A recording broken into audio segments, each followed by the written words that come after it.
ಶ್ರೀಗುರುಭ್ಯೋ ನಮಃ. ಹರಿಃ ಓಂ. ಗುರುವೇ ಸರ್ವಲೋಕಾನಾಂ ವಿಷಜೇ ಭವರೋಗಿಣಾಂ ನಿಧಯೇ ಸರ್ವವಿದ್ಯಾನಾಂ ದಕ್ಷಿಣಾಮೂರ್ತಯೇ ನಮಃ. ಶ್ರೀಗುರುಭ್ಯೋ ನಮಃ.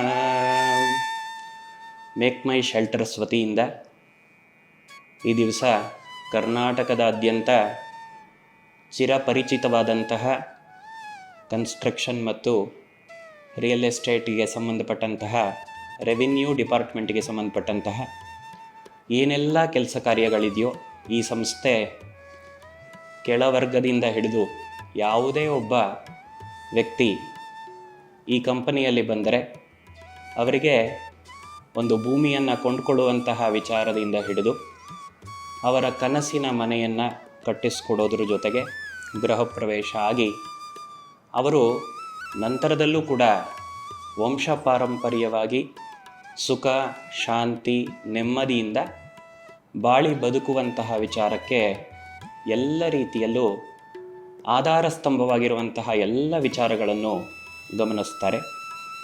ಮನೆ ಅಂತ ವಿಚಾರ ಬಂದ ತಕ್ಷಣ ಮೊದಲಿಗೆ ಸಾಮಾನ್ಯವಾಗಿ ಧಾರ್ಮಿಕ ಮನೋಭಾವದಿಂದ ಯೋಚನೆ ಮಾಡುವಂತಹ ಎಲ್ಲ ವ್ಯಕ್ತಿಗಳು ಯೋಚನೆ ಮಾಡುವಂಥದ್ದು ಮನೆ ಎಲ್ಲ ರೀತಿಯಲ್ಲೂ ವಾಸ್ತು ರೀತಿಯ ಶುಭ ಫಲಗಳನ್ನು ಕೊಡುವಂಥದ್ದಾಗಬೇಕು.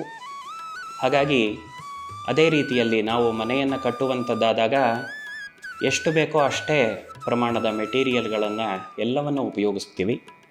ಬೇಕಾದಂತಹ ಎಲ್ಲ ಮೆಟೀರಿಯಲ್ಗಳು ಏನಿದೆಯೋ ಆ ಯಾವುದರಲ್ಲೂ ಕೂಡ ಕುಂದುಕೊರತೆಯನ್ನು ಮಾಡಲಿಕ್ಕಾಗೋದಿಲ್ಲ. ಆದರೆ ಅದನ್ನು ಯಾವುದನ್ನು ಎಲ್ಲಿ ಹೇಗೆ ಬಳಸಬೇಕು ಅನ್ನುವಂಥ ಅಷ್ಟೇ ಪದಾರ್ಥಗಳನ್ನು ವಿನಿಯೋಗಿಸ್ಕೊಂಡು ಒಂದು ಶಾಸ್ತ್ರಬದ್ಧವಾದಂತಹ ಮನೆಯನ್ನು ಕಟ್ಟುವುದು ಹೇಗೆ, ಅದಕ್ಕೆ ವಾಸ್ತುವನ್ನು ಹೇಗೆ ಅಳವಡಿಸ್ಕೋಬೇಕು ಅನ್ನುವಂತಹ ವಿಚಾರಕ್ಕೆ ಈ ಒಂದು ಸಂಸ್ಥೆ ಹೆಚ್ಚು ಮಹತ್ವವನ್ನು ಟೆಕ್ನಿಕಲ್ಲಾಗಿ ಮತ್ತು ಹೊಸ ಏನೆಲ್ಲ ಟೆಕ್ನಾಲಜಿಗಳಿದೆಯೋ ಎಲ್ಲವನ್ನು ಬಳಸ್ಕೊಳ್ಳೋದ್ರ ಜೊತೆಗೆ ಶಾಸ್ತ್ರಕ್ಕೂ ಕೂಡ ಹೆಚ್ಚಿನ ಮಹತ್ವವನ್ನು ಕೊಟ್ಟಿದೆ. ವಾಸ್ತುವಿನ ಪೂಜ್ಯ ಗುರುಗಳಾದಂತಹ ಮಹೇಶ್ ಗುರೂಜಿಯವರು ಇವತ್ತು ನಮ್ಮ ಸಂಸ್ಥೆಗೆ ಬಂದಿದ್ದಾರೆ. ಅವರನ್ನು ಭಕ್ತಿಪೂರ್ವಕವಾಗಿ ನಾವು ಸ್ವಾಗತಿಸ್ತೇವೆ ಮತ್ತು ಇಲ್ಲಿ ಬರುವಂತಹ ಪ್ರತಿಯೊಬ್ಬ ವ್ಯಕ್ತಿಯ ಮನೆಯನ್ನು ಕಟ್ಟಿಸುವಂತಹ ಪ್ರತಿಯೊಬ್ಬರ ಮತ್ತು ಬೇರೆ ವಾಸ್ತು ವಿಚಾರವಾಗಿ ಯಾವುದೇ ಪ್ರಶ್ನೆಗಳಿದ್ದರೂ ಸಹ ಮತ್ತು ಯಾವುದೇ ಮನೆ ಆಗಲಿ ಆಫೀಸ್ ಆಗಲಿ ಕಾರ್ಖಾನೆ ಆಗಲಿ ಒಂದು ಕಟ್ಟಡ ಅಂತ ಏನೆಲ್ಲ ಇರುತ್ತೋ ಆ ಎಂಥದ್ದೇ ವಿಚಾರಗಳಿದ್ದರೂ ಕೂಡ ವಾಸ್ತು ಸಲಹೆಯನ್ನು ಈ ಒಂದು ಕಂಪನಿಯ ಮೂಲಕವಾಗಿ ಅವರು ಇನ್ನು ಮುಂದೆ ದಾರಿದೀಪವಾಗಿ ತಿಳಿಸ್ಕೊಡ್ತಾರೆ. ಹಾಗಾಗಿ ಕಂಪನಿಯಲ್ಲಿ ಅವರು ಕೂಡ ಬಹಳ ಮುಖ್ಯವಾದಂತಹ ಪಾತ್ರವನ್ನು ವಹಿಸಿ ಈ ದಿನದಿಂದ ನಮ್ಮ ಜೊತೆಗಿರುವಂಥದ್ದು ನಮ್ಮೆಲ್ಲರ ಸೌಭಾಗ್ಯ ಅಂತ ಹೇಳಿ ನಾವು ಭಾವಿಸ್ತೀವಿ. ಹಾಗಾಗಿ ಈ ಮೂಲಕವಾಗಿ ಭಕ್ತಿಪೂರ್ವಕವಾಗಿ ಅವರನ್ನು ಸ್ವಾಗತಿಸ್ತೇವೆ. ಶ್ರೀ ಗುರುಭ್ಯೋ ನಮಃ. ಹರಿಃ ಓಂ. ಆರೋಗ್ಯಂ ಪ್ರದದಾತುನೋ ದಿನಕರಃ ಚಂದ್ರೋ ಯಶೋ ನಿರ್ಮಲಂ ಭೂತಿಂ ಭೂಮಿಸುತಃ ಸುಧಾಂಶು ತನಯೋ ಪ್ರಜ್ಞಂ ಗುರುರ್ಗೌರವಂ ಕಾವ್ಯ ಕೋಮಲ ವಾಗ್ವಿಲಾಸಮತುಲಂ ಮಂದೋಮುದಂ ಸರ್ವದಾ ರಾಹುರ್ಬಾಹುಬಲಂ ಕರೋತು ವಿರೋಧಶಮನಂ ಕೇತು ಕುಲಸ್ಯೋ ಉನ್ನತಿಂ ಕುರುಹ ನಿತ್ಯಂ ಪ್ರೀತಿಕರಾಭವಂತು ಭವತಾಂ ಸರ್ವೇ ಅನುಕೂಲ ಗ್ರಹ. ಗುರುಜಿ, ಈಗ ನಾವು ಹೊಸದಾಗಿ ಮನೆ ಕಟ್ಟಿಸ್ಬೇಕಾದ್ರೆ ಬಾಗಿಲುಗಳನ್ನ ಇಡ್ತೀವಿ. ಆ ಬಾಗಿಲನ್ನು ಇಡಬೇಕಾದ್ರೆ ನಾವು ಪಾಲಿಸಬೇಕಾಗಿರುವಂಥ ವಿಚಾರಗಳೇನು ಅಂತ ತಿಳಿಸ್ಕೊಡ್ತೀರಾ? ಈ ದಿನ ನಾವು ವಾಸ್ತು ವಿಚಾರವಾಗಿ ಮಾತನಾಡ್ತಾ ಇದ್ದೇವೆ. ಇದರಲ್ಲಿ ಹೊಸ್ತಿಲನ್ನು ಇಡುವಂತಹ ಸಂದರ್ಭದಲ್ಲಿ ಯಾವಂಥ ನೀತಿ ನಿಯಮಗಳನ್ನು ಪಾಲನೆ ಮಾಡಬೇಕು ಎಂಬಂಥ ಪ್ರಶ್ನೆಯನ್ನು ತಾವು ಕೇಳಿರ್ತೀರಿ. ನಾವು ಮೊದಲಿಗೆ ಬಾಗಿಲ ಇಡಬೇಕಾದರೆ ವಾಸ್ತು ಪ್ರಕಾರವಾಗಿ ಯಾವ ದಿಕ್ಕಿನಲ್ಲಿ ಯಾವ ಸ್ಥಳಗಳಲ್ಲಿ ಬಾಗಿಲನ್ನು ಇಡಬೇಕೆಂಬುದು ಪ್ರಮುಖವಾಗಿರುತ್ತದೆ. ಅಂದರೆ ಆಯಾ ದಿಕ್ಕಿಗೆ ತಕ್ಕ ಹಾಗೆ ನಾವು ಬಾಗಿಲನ್ನು ಇಡಬೇಕಾಗ್ತದೆ. ಅದು ಪೂರ್ವ ಆಗಿರ್ಬೋದು, ಉತ್ತರ, ದಕ್ಷಿಣ ಅಥವಾ ಇತ್ತೀಚೆಗೆ ನಾವು ಕಂಡಂತಹ ಆಗ್ನೇಯ ಆಗಿರಬಹುದು, ಈಶಾನ್ಯ, ಆಗ್ನೇಯ, ನೈಋತ್ಯ, ವಾಯುವ್ಯ ಇವೆಲ್ಲವೂ ಸಹ ದಿಕ್ಕುಗಳನ್ನು ಒಳಗೊಂಡಿದ್ದು ಶುಭ ದಿಕ್ಕುಗಳು, ಅದರಲ್ಲೂ ಸಹ ಉಚ್ಚ ಸ್ಥಾನಗಳು ಮತ್ತು ನೀಚ ಸ್ಥಾನಗಳನ್ನು ಗಮನದಲ್ಲಿ ಇಟ್ಟುಕೊಂಡು ನಾವು ಬಾಗಿಲನ್ನು ಇಡಬೇಕಾಗ್ತದೆ. ಅದರಲ್ಲಿ ಉಚ್ಚ ಸ್ಥಾನಗಳನ್ನು ಬಾಗಿಲನ್ನು ಇಟ್ಟರೆ ಯಶಸ್ಸನ್ನು ನಾವು ಕಾಣಬಹುದಾಗಿದೆ. ಸಾಮಾನ್ಯವಾಗಿ ಇಂದಿನ ಕಾಲದಲ್ಲಿ ಪೂರ್ವ, ದಕ್ಷಿಣ, ಪಶ್ಚಿಮ ಮತ್ತು ಉತ್ತರದ ಮಧ್ಯಭಾಗದಲ್ಲಿ ಮಾತ್ರ ಬಾಗಿಲುಗಳನ್ನು ಇಡುವಂತಹ ಪದ್ಧತಿಯನ್ನು ಒಳಗೊಂಡಿತ್ತು. ಆದರೆ ಇತ್ತೀಚಿನ ದಿನಗಳಲ್ಲಿ ಪೂರ್ವ ಈಶಾನ್ಯ, ಉತ್ತರ ಈಶಾನ್ಯ, ದಕ್ಷಿಣ ಆಗ್ನೇಯ ಮತ್ತು ಪಶ್ಚಿಮ ವಾಯುಗಳಲ್ಲೂ ಸಹ ಬಾಗಿಲನ್ನು ಇಡುವಂತಹ ಪದ್ಧತಿ ಇತ್ತೀಚೆಗೆ ನಾವು ಕಾಣುತ್ತಿದ್ದೇವೆ. ನಾವು ಹೊಸ್ತಿಲನ್ನು ಇಡುವಂತಹ ಸಂದರ್ಭದಲ್ಲಿ ನಾವು ಶುಭ್ರವಾಗಿ ಆ ದಿನ ಬ್ರಾಹ್ಮಿ ಮುಹೂರ್ತದಲ್ಲಿ ಒಳ್ಳೆಯ ಸಮಯವನ್ನು ನೋಡಿ ಆ ಅಂಥ ಸಂದರ್ಭದಲ್ಲಿ ನಾವು ಬಾಗಿಲನ್ನು ನಾವು ಇಡಬೇಕಾಗುತ್ತೆ. ಬಾಗಿಲನ್ನು ಇಡುವಂತಹ ಸಂದರ್ಭದಲ್ಲಿ ಬಾಗಿಲಿಗೆ ಅರಿಶಿಣವನ್ನು ಪೂರ್ತಿ ಲೇಪನವನ್ನು ಮಾಡಿ ಆ ಬಾಗಿಲಿನ ತಳಭಾಗದಲ್ಲಿ ನಾವು ಪಂಚಗವ್ಯಗಳನ್ನು ತಯಾರಿಸಿ ಇಟ್ಟುಕೊಂಡಿರಬೇಕು. ಜೊತೆಗೆ ಪಂಚಲೋಹಗಳು, ನವರತ್ನಗಳನ್ನು ಇಟ್ಟು ನಾವು ಬಾಗಿಲಿನ ಹೊಸ್ತಿಲಿನ ತಳಭಾಗದಲ್ಲಿ ಇಟ್ಟು ಪೂಜೆ ಮಾಡಬೇಕಾಗುತ್ತದೆ. ಅದೇ ರೀತಿಯಾಗಿ ನಾವು ಊಡುಗದ ಚಕ್ಕೆ ಅಥವಾ ಅಂಕೋಲೆ ಚಕ್ಕೆ, ಹುತ್ತದ ಮೇಲೆ ಬೆಳೆದಿರುವಂತಹ ಚಕ್ಕೆಯನ್ನು ತಂದು ಅದನ್ನು ಷೋಡೋಪಚಾರಗಳಿಂದ ಪೂಜಿಸಿ ಅದನ್ನು ಸಂಕಲ್ಪವನ್ನು ಮಾಡಿ ತಂದು ನಾವು ಹೊಸ್ತಿಲಿನ ಕೆಳಭಾಗದಲ್ಲಿ ಇಟ್ಟು ನಾವು ಪ್ರತಿಷ್ಠಾಪಿಸಿ ನಾವು ಹೊಸ್ತಿಲನ್ನು ಪೂಜೆಯನ್ನು ನೆರವೇರಿಸೋದರಿಂದ ಮನೆಯಲ್ಲಿ ಸಕಲ ಸಂಪತ್ತನ್ನು ನಾವು ಕಾಣಬಹುದಾಗಿದೆ. ನವರತ್ನಗಳನ್ನು ಮತ್ತು ಪಂಚಲೋಹದ ವಸ್ತುಗಳನ್ನು ನಾವು ಹೊಸ್ತಿಲಿನ ತಳಭಾಗದಲ್ಲಿ ಇಟ್ಟು ಅದರೊಂದಿಗೆ ನವ ಧಾನ್ಯಗಳನ್ನು ಸಹ ಇಟ್ಟು ಪೂಜೆ ಮಾಡುವುದರಿಂದ ಮನೆಯಲ್ಲಿ ಅನೇಕ ರೀತಿಯಾದಂತಹ ಸಂಪತ್ತು ಉತ್ಪತ್ತಿಯಾಗಲು ನೆರವಾಗ್ತದೆ. ಇಂದಿನ ಕಾಲದಲ್ಲೂ ಸಹ ಯಾವುದೇ ದೇವಾಲಯಗಳಲ್ಲಿ ದೇವರುಗಳನ್ನು ಪ್ರತಿಷ್ಠಾಪನೆ ಮಾಡೋದಕ್ಕಿಂತ ಮೊದಲು ಅದರ ತಳಭಾಗದಲ್ಲೂ ಸಹ ಈ ಎಲ್ಲ ರೀತಿಯಾದಂಥ ವಸ್ತುಗಳನ್ನು ಇಡುತ್ತಿದ್ದರು. ಅದರ ಉದ್ದೇಶವೇನೆಂದರೆ ಸಕಲ ಸಂಪತ್ತಿನಿಂದ ಕೂಡಿರಬೇಕೆಂದು. ಅದೇ ರೀತಿಯಾಗಿ ಪ್ರತಿಯೊಂದು ಮನೆಯಲ್ಲಿ ಸುಖ, ಸಂಪತ್ತು, ನೆಮ್ಮದಿ, ಆರೋಗ್ಯ, ಆಯಸ್ಸು ಎಲ್ಲವನ್ನು ಉಂಟು ಮಾಡಬೇಕಾದರೆ ನಾವು ಹೊಸ್ತಿಲಿನ ತಳಭಾಗದಲ್ಲಿ ನವರತ್ನಗಳನ್ನು ಹಾಗೂ ಪಂಚಲೋಹದ ತುಂಡುಗಳನ್ನು ಇಟ್ಟು ಪೂಜೆ ಮಾಡೋದರಿಂದ ಸಕಲ ರೀತಿಯಾದಂತಹ ಐಶ್ವರ್ಯವನ್ನು, ಆರೋಗ್ಯವನ್ನು, ಆಯಸ್ಸನ್ನು ಪಡೆಯಬಹುದಾಗಿದೆ. ಪ್ರತಿಯೊಬ್ಬರು ಸಹ ಇದನ್ನು ಪಾಲನೆ ಮಾಡಬೇಕೆಂದು ತಮ್ಮಲ್ಲಿ ನಾನು ಕೇಳುತ್ತೇನೆ. ಗುರುಜಿ, ಈ ವಾಸ್ತುವನ್ನೆಲ್ಲನೂ ಪಾಲಿಸುವ ಅವಶ್ಯಕತೆ ಏನಿದೆ ಅಂತ ನೀವು ತಿಳಿಸ್ಕೊಡ್ತೀರಾ? ನೋಡಿ, ವಾಸ್ತುವನ್ನು ನಾವು ಬಳಕೆ ಮಾಡಿಕೊಳ್ಳಲೇಬೇಕಾಗ್ತದೆ. ಯಾಕೆಂದರೆ ನಮ್ಮ ಹಿಂದೂ ಸಂಪ್ರದಾಯದಲ್ಲಿ ನಾವು ಮಹಾಭಾರತವಾಗಿರ್ಬೋದು, ರಾಮಾಯಣ ಆಗಿರ್ಬೋದು, ಪ್ರತಿಯೊಂದು ಪ್ರಾಚೀನ ಕಾಲದಲ್ಲೂ ಸಹ ಈ ವಾಸ್ತುವನ್ನು ಅಳವಡಿಕೆಯನ್ನು ಮಾಡ್ಕೊಂಡು ಬಂದಿದ್ದಾರೆ. ಯಾಕಂದರೆ ವಾಸ್ತು ಎಂಬುದು ಪಂಚಭೂತಗಳಾದಂತಹ ಆಕಾಶ, ಅಗ್ನಿ, ಜಲ, ವಾಯು, ಭೂಮಿ ಇವೆಲ್ಲವನ್ನು ನಾವು ಬಳಸಿಕೊಂಡು ನಾವು ಮನೆಯನ್ನು ನಿರ್ಮಾಣ ಮಾಡಬೇಕಾಗ್ತದೆ. ಅದನ್ನು ನಿರ್ಮಾಣ ಮಾಡುವಂಥ ಸಂದರ್ಭದಲ್ಲಿ ಯೋಗ್ಯವಾದ ರೀತಿಯಲ್ಲಿ ನಾವು ಅನುಸರಿಸಿಕೊಂಡು ನಿಯಮಗಳನ್ನು ಪಾಲಿಸಿಕೊಂಡು ಮಾಡಿದಾಗ ಮಾತ್ರ ಆ ಮನೆ ಯೋಗ್ಯವಾಗಿರೋದಕ್ಕೆ ಸಾಧ್ಯವಾಗ್ತದೆ. ಅದನ್ನು ಬಿಟ್ಟು ಅಂದರೆ ಯಾವುದೇ ಒಂದು ಆಹಾರವನ್ನು, ಅಡುಗೆಯನ್ನು ತಯಾರಿಸಬೇಕಾದ್ರೆ ನಿಯಮವಾದ ರೀತಿಯಲ್ಲಿ ಮಾಡಿಕೊಂಡು ಹೋದಾಗ ಮಾತ್ರ ಅದು ಉತ್ತಮವಾದಂಥ ರುಚಿಯನ್ನು ಹೊಂದಿರೋಕ್ಕೆ ಸಾಧ್ಯ.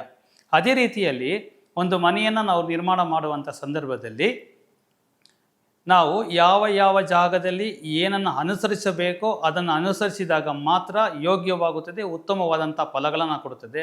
ಇಲ್ಲವಾದಲ್ಲಿ ಅದು ಫಲಗಳನ್ನು ಕೊಡದೆ ನಾನಾ ರೀತಿಯಾದಂಥ ಸಮಸ್ಯೆಗಳನ್ನು ಆ ಜನರು ಎದುರಿಸಬೇಕಾದಂತಹ ಪ್ರಸಂಗವು ಅಲ್ಲಿ ಮೂಡಿಬರುತ್ತದೆ.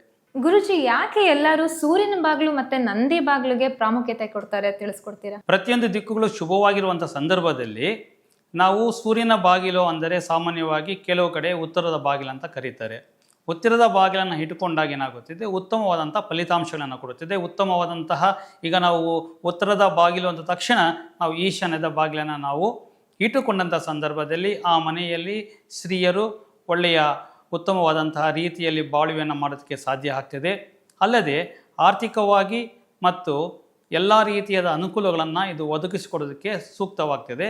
ಆದ್ದರಿಂದ ಪ್ರತಿಯೊಬ್ಬರೂ ಸಹ ಉತ್ತರದ ಬಾಗಿಲನ್ನು ಏರ್ಪಡಿಸಿಕೊಳ್ಳಲು ಪ್ರಯತ್ನವನ್ನು ಮಾಡುತ್ತಾರೆ. ಸಾಮಾನ್ಯವಾಗಿ ಏನಾಗಿದೆ ಅಂದರೆ ಆಯಾ ಪ್ರಾಂತ್ಯಗಳಲ್ಲಿ ನಂದಿ ಎಂಬುವಂತಹ ಒಂದು ಬೆಟ್ಟವನ್ನು ಅದು ಒಳಗೊಂಡಿರೋದ್ರಿಂದ ಆ ದಿಕ್ಕಿನ ಕಡೆಗೆ ಅಂದರೆ ಸಾಮಾನ್ಯವಾಗಿ ಕೆಲವು ಕಡೆಗೆ ಉತ್ತರ ದಿಕ್ಕಿಗೆ ನಂದಿ ಬೆಟ್ಟವು ಇರೋದರಿಂದ ಅದನ್ನು ನಂದಿ ಬಾಗಿಲು ಅಂತ ಹೇಳುವಂತಹ ಆ ಒಂದು ಪರಿಸ್ಥಿತಿ ನಮ್ಮ ಒಂದು ಪ್ರದೇಶದಲ್ಲಿ ಏರ್ಪಟ್ಟಿದೆ. ಆದ್ದರಿಂದ ಎಲ್ಲರೂ ಸಹ ಉತ್ತರ ದಿಕ್ಕಿಗೆ ಹೆಚ್ಚಿನ ಪ್ರಾಶಸ್ತ್ಯವನ್ನು ನೀಡುವುದರಿಂದ ಉತ್ತರ ಮತ್ತು ಪೂರ್ವ ದಿಕ್ಕಿಗೆ ಹೆಚ್ಚಿನ ಪ್ರಾಶಸ್ತ್ಯವನ್ನು ಕೊಡ್ತಾ ಇದ್ದಾರೆ. ಆದ್ದರಿಂದ ನಂದಿ ಬಾಗಿಲೆಂದರೆ ಹೆಚ್ಚಿನ ಒಂದು ಆಸಕ್ತಿಯನ್ನು ಜನರು ವಹಿಸಿ ನಿವೇಶನವನ್ನು ಕೊಳ್ಳುವಂತಹ ಸಂದರ್ಭದಲ್ಲಿ ಅದಕ್ಕೆ ಹೆಚ್ಚಿನ ಒಂದು ಪ್ರಾಶಸ್ತ್ಯವನ್ನು ಕೊಡುತ್ತಾರೆ. ಗುರುಜಿ, ಈ ದೇವ್ರ ಮನೆ ನಮಗೆ ಯಾವ ದಿಕ್ಕಲ್ಲಿದ್ರೆ ಉತ್ತಮ ಅಂತ ತಿಳಿಸ್ಕೊಡ್ತೀರಾ? ನೋಡಿ, ಪ್ರಾಚೀನ ಕಾಲದಲ್ಲಿ ಎಲ್ಲರೂ ಸಹ ಈಶಾನ್ಯ ಮೂಲೆಯನ್ನು ದೇವ ಮೂಲೆಯನ್ನಾಗಿ ಗುರುತಿಸಿಕೊಂಡು ಅಲ್ಲೇ ಒಂದು ದೇವಾಲಯವನ್ನು ನಿರ್ಮಿಸುವಂಥ ಒಂದು ಪ್ರಮೇಯ ನಾವು ನೋಡ್ತಾ ಬಂದಿದ್ದೇವೆ. ಆದರೆ ಅದಕ್ಕಿಂತಲೂ ಸೂಕ್ತವಾದಂತಹ ರೀತಿಯಲ್ಲಿ ನಾವು ದೇವರನ್ನು ಪೂರ್ವಾಭಿಮುಖ ಅಥವಾ ಪಶ್ಚಿಮಾಭಿಮುಖವಾಗಿ ದೇವರನ್ನು ಇಟ್ಟು ಪೂಜೆ ಮಾಡೋದರಿಂದ ನಾವು ದೇವರ ಕೃಪೆಗೆ ಒಳಪಟ್ಟು ನಾವು ಅನೇಕ ರೀತಿಯಾದಂತಹ ದೇವರಿಂದ ನಾವು ಒಳ್ಳೆಯ ಫಲಿತಾಂಶಗಳನ್ನು ಪಡೆಯೋದಕ್ಕೆ ಸಾಧ್ಯವಾಗ್ತದೆ.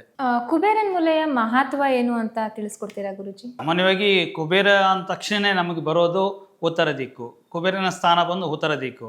ಆದರೆ ಇತ್ತೀಚಿನ ದಿನಗಳಲ್ಲಿ ಕುಬೇರ ಸ್ಥಾನ ಅಂದರೆ ನೈಋತ್ಯ ಸ್ಥಾನವನ್ನು ಕುಬೇರ ಸ್ಥಾನ ಅಂತ ಕರೀತಾರೆ. ಯಾಕೆಂದರೆ ಆ ಒಂದು ಪ್ರದೇಶ ಕುಬೇರ ಮೂಲೆ ಅಂದರೆ ನೈಋತ್ಯ ಮೂಲೆ ಅಂತ ತಿಳ್ಕೊಂಡಿದ್ದಾರೆ. ನೈಋತ್ಯ ಮೂಲೆಯಲ್ಲಿ ನಾವು ಹಣವನ್ನು ಇಡುವುದರಿಂದ ಪೂರ್ವಾಭಿಮುಖವಾಗಿ ಹಣವನ್ನು ಇಟ್ಟರೆ ಹಣವು ಬಂದು ಹೋಗುತ್ತಾ ಇರುವಂಥ ಪ್ರಮೇಯ ಇರುತ್ತದೆ. ಆದರೆ ಕುಬೇರ ಮೂಲೆ ಅಂತ ನಾವು ನೈಋತ್ಯ ದಿಕ್ಕದಲ್ಲಿ ಉತ್ತರ ಮುಖವಾಗಿ ನಾವು ಹಣವನ್ನು ಇಟ್ಟರೆ ಅಲ್ಲಿ ಹಣವು ಸ್ಥಿರವಾಗಿ ಇರುವಂತಹ, ಅಂದರೆ ಆ ಮನೆಯ ಯಜಮಾನನು ಹೊರಗಡೆ ಏನು ಮಾಡ್ತಾನೆ, ಸ್ವಲ್ಪ ಜುಪಣನಾಗಿರೋದರಿಂದ ಹಣವು ಮನೆಯಲ್ಲಿ ಇರುತ್ತದೆ, ಅಲ್ಲಿ ಸ್ಥಿರವಾಗಿ ನಿಲ್ಲುವುದರಿಂದ ಆ ಜಾಗಕ್ಕೆ ಕುಬೇರ ಮೂಲೆ ಅಂತ ಕರೀತಾರೆ. ಗುರುಜಿ, ಅಗ್ನಿ ಮೂಲೆಯಲ್ಲೇ ನಾವು ಯಾಕೆ ಅಡುಗೆ ಮನೆನ ನಿರ್ಮಾಣ ಮಾಡಬೇಕು ಅಂತ ನಮಗೆ ತಿಳಿಸ್ಕೊಡ್ತೀರಾ? ಅದರಿಂದ ಆಗೋ ಉಪಯೋಗಗಳೇನು ಅಂತ ತಿಳಿಸ್ಕೊಡ್ತೀರಾ?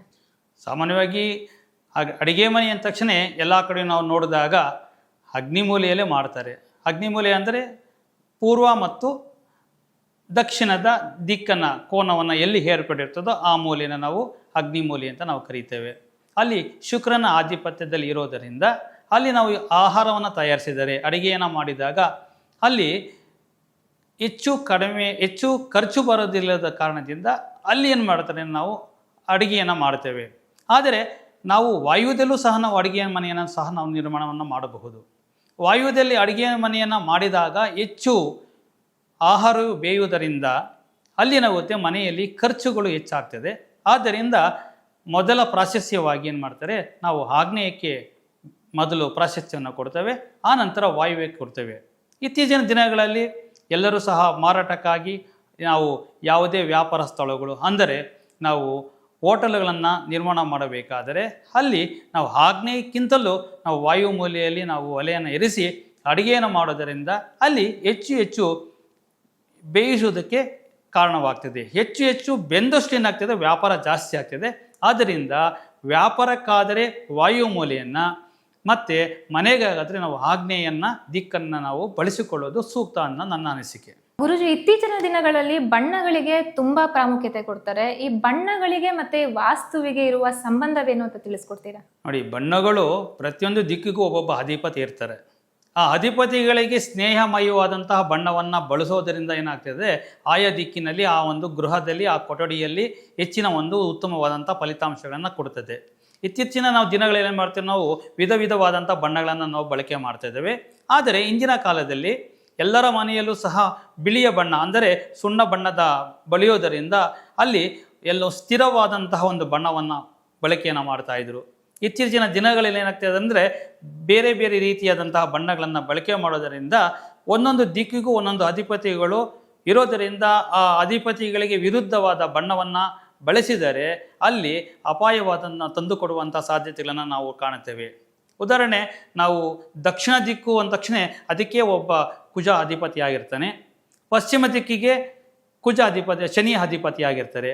ಆ ಶನಿಯ ದಿಕ್ಕಿಗೆ ನಾವು ತೆಗೆದುಕೊಂಡು ಹೋಗಿ ಕೆಂಪು ಬಣ್ಣವನ್ನು ನಾವು ಬಳಸುವುದರಿಂದ ಆ ಶನಿಯ ಗ್ರಹಕ್ಕೆ ನಾವು ಏನಾಗ್ತದೆ, ದೋಷ ಉಂಟಾದಂಥ ಸಂದರ್ಭದಲ್ಲಿ ಅಲ್ಲಿ ಆ ಮನೆಯಲ್ಲಿ ತೊಂದರೆಗಳನ್ನು ಅನುಭವಿಸುವಂತಹ ಸಂದರ್ಭ ಬರುತ್ತದೆ. ಅದಕ್ಕೋಸ್ಕರವಾಗಿ ಯಾವ ದಿಕ್ಕಿಗೆ ಯಾವ ಅಧಿಪತಿ ಇರ್ತಾನೋ ಆ ಅಧಿಪತಿಗೆ ಸಮನಾದಂತಹ ಅಥವಾ ಅವನಿಗೆ ಸ್ನೇಹಮಯವಾಗಿರುವಂತಹ ಗ್ರಹದ ಬಣ್ಣವನ್ನು ನಾವು ಬಳಕೆ ಮಾಡೋದರಿಂದ ಆ ಮನೆಯಲ್ಲಿ ಯಶಸ್ಸನ್ನು ಕಾಣಬಹುದು, ಶುಭ ಫಲಗಳನ್ನು ನಾವು ಕಾಣುತ್ತೇವೆ. ಪ್ರತಿಯೊಬ್ಬರೂ ಸಹ ಚಿಕ್ಕ ಮನೆಯನ್ನಾಗಲಿ ಅಥವಾ ದೊಡ್ಡ ಕಟ್ಟಡವನ್ನಾಗಲಿ ಯಾವುದೇ ರೀತಿಯಾದಂಥ ಕಟ್ಟಡವನ್ನು ಬಳಕೆ ಮಾಡಬೇಕಾದರೆ ವಾಸ್ತು ನಿಯಮಗಳನ್ನು ಪಾಲನೆ ಮಾಡೋಗಿ ಮಾಡುವುದರಿಂದ ಅನೇಕ ರೀತಿಯಾದಂತಹ ಒಳ್ಳೆಯ ಫಲಿತಾಂಶಗಳನ್ನು ನೀವು ಪಡೆಯಬಹುದು. ಆದ್ದರಿಂದ ಪ್ರತಿಯೊಬ್ಬರೂ ಸಹ ವಾಸ್ತುವನ್ನು ಅಳವಡಿಸಿಕೊಂಡು ಉತ್ತಮವಾದಂಥ ಜೀವನವನ್ನು ನಡೆಸಲು ತಮ್ಮಲ್ಲಿ ನಾನು ವಿನಂತಿಸಿಕೊಳ್ಳುತ್ತೇನೆ.